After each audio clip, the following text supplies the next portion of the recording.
Hello everyone and welcome to my channel. For those of you who don't know me, I'm Tiffany and I upload a new homemaking video every Sunday.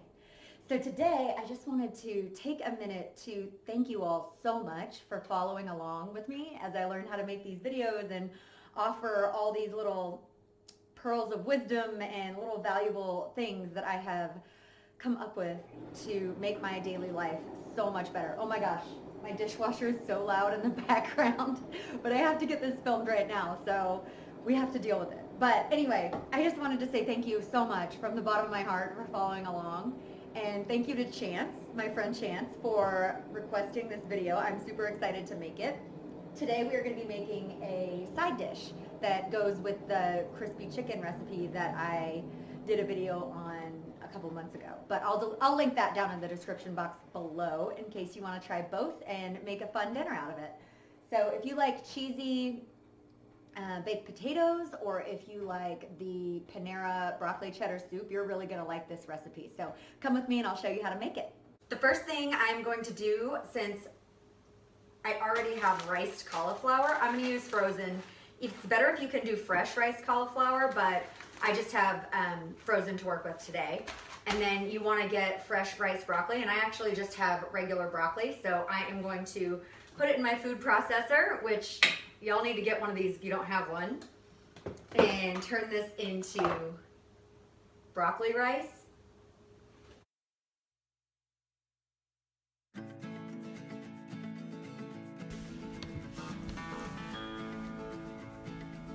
To make this riced broccoli, just go ahead and cut your head of broccoli up into chunks that fit nicely inside your food processor so you can get it all in there. This ended up being more than 2 cups, and I ended up just using more than 2 cups of broccoli in this recipe. It still turned out great.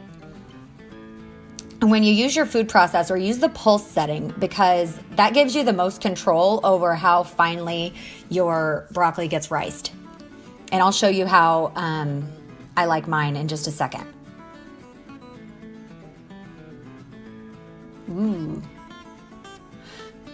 For this recipe, you will also need some organic heavy whipping cream. It doesn't have to be organic, I'm just kidding. You also want 8 ounces of shredded cheddar cheese. I love this Sargento because that means I don't have to shred it myself and it still melts really nice, but you can shred it yourself. 1 tablespoon of olive oil, 1/2 teaspoon salt, and 1/4 teaspoon pepper, but these salt and pepper measurements are always just suggestions. That's a personal thing.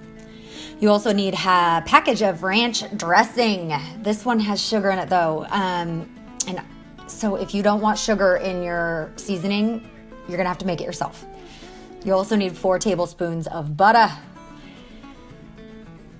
To cook this side dish, go ahead and heat your stove on medium heat and heat a tablespoon of olive oil in your skillet.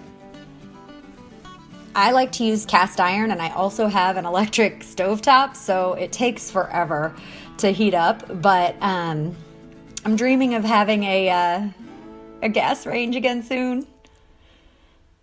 Go ahead and add your riced cauliflower and your broccoli to your skillet.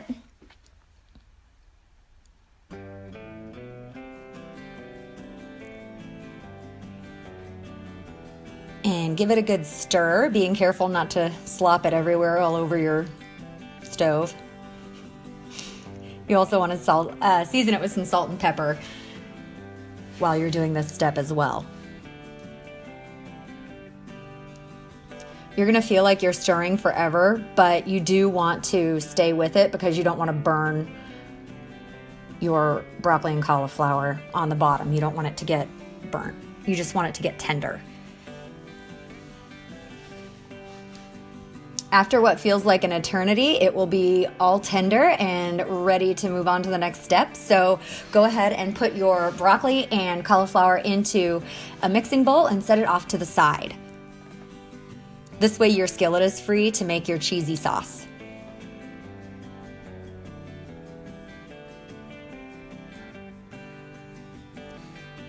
So once you get your skillet emptied out, go ahead and wipe it down and get it cleaned out so that you can start on your next project.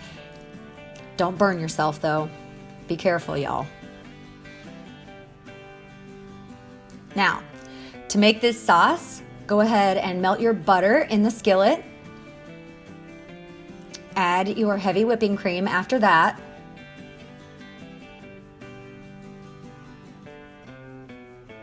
Add your ranch seasoning. And I just dumped the whole packet in. It seemed like the right decision.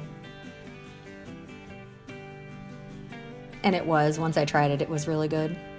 Once you have all of that combined, go ahead and add your cheese.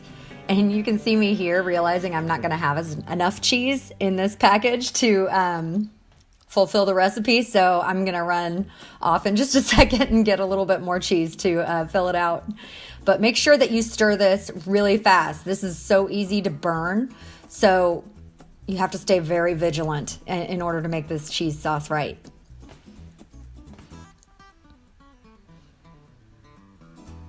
I was actually really nervous to step away to grab the other cheese because I didn't want the cheese to burn on the bottom of the pan. It all worked out though, you'll see.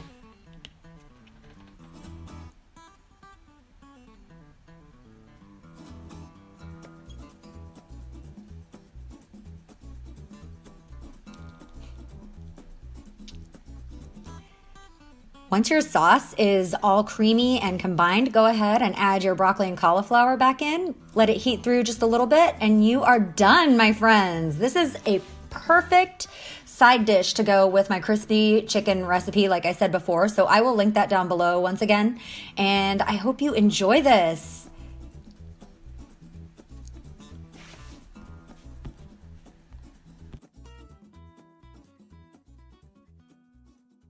Thank you all so much for watching this video. I hope you enjoyed it. I hope you try out this side dish. It's really fantastic. I highly recommend it, especially if you are a broccoli cheddar lover like me. And give this video a like if you enjoyed it. Subscribe to my channel if you'd like to see any more of my homemaking videos, and I will see you next Sunday. Bye.